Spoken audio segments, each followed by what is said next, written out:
name is Mark with Scared Shiftless, and we're going to have the rare opportunity today to check out this 347 Pontiac 1957 fuel-injected unit.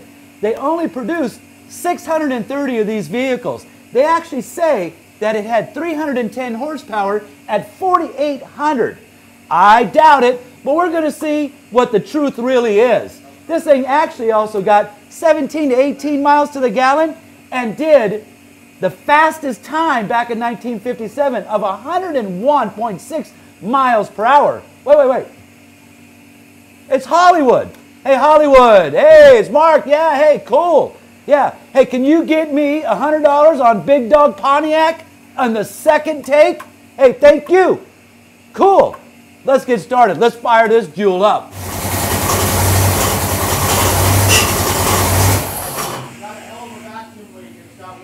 Cylinder, and that's why it's surging. Finally got this thing running. We've changed gaskets 3 times trying to get the plenum to line up with everything else, and we're getting ready to see if we can get this thing to idle. It's been a crazy day. We started at 8 o'clock, 6:30 I think. It's already 3:30. Dialing in this Pontiac PIA, what I call it, pain in, you know. Here we go. Here's our first pull.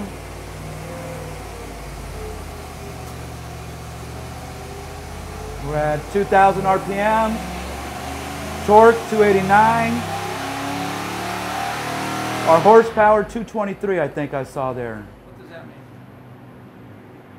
The 16's on the vacuum? Yeah, on the air fuel. On the air fuel. And the O2s look, wow, We're good? some fucking headway here.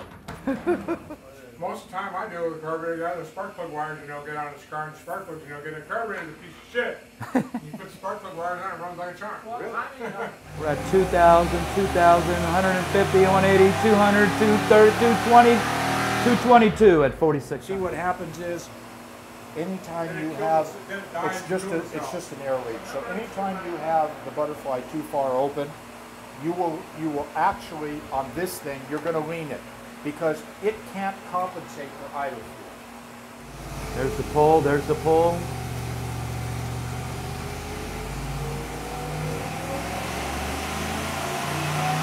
$200, 220, 223. I saw 223. That was plenty. And that run right there, we lost 30 horsepower. Well, we took a bunch of timing out of it. I forgot that Mark was 6 degrees. So it's got 31, I said, Mark? 31 now, plus 6. And you're using that white mark. Yeah, that's 31 plus 6 is 37. The first time you told me it was 38 plus 6 is 44. An answer to your question, there's a computerized weather station that's telling you relative humidity, carburetor air temperature, barometer, and vapor pressure, and it's correcting that in the room. Whew. I'm so glad we got the thing off the dyno. You can't even imagine. We're there all day. We had problems against problems against problems. Number one is we had an intake leak. We had to pull this unit off twice to get it to seal. These things have a gasket, a metal plate, a gasket, then this cover, then another gasket, then your plenum. If you have no vacuum, it's going to be impossible to get this thing to run. Secondary, timing is important. Let's take a look at these gaskets.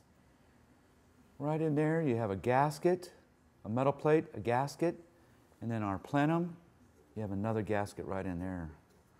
Holy moly. Our unit was set to factory specifications. However, we threw those completely out. We needed vacuum. When we started it, we only had like 9, 10 pounds.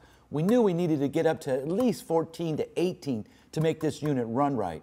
So what we did was we checked the butterfly in here. It was open just a little tiny bit, closed down. When we did that, we got up to 14, 15 pounds.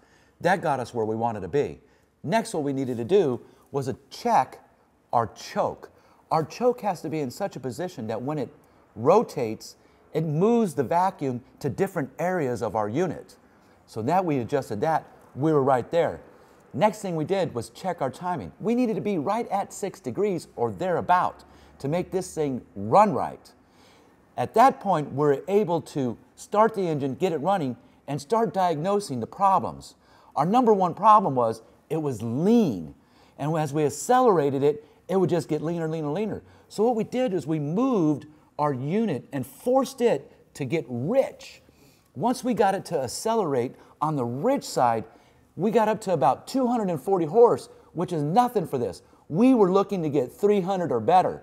So what we decided to do was move our other stop and create more fuel as it was being accelerated so we can bring that horsepower up. And what we did was move it a little bit, little bit, little bit, little bit. We started hitting from 240 to 270, 280, 290. We finally got to 300. But it took all day. And it was a lot of trial, move this, move that, back and forth. These units were a pain in the ass then. They're still a pain in the ass now.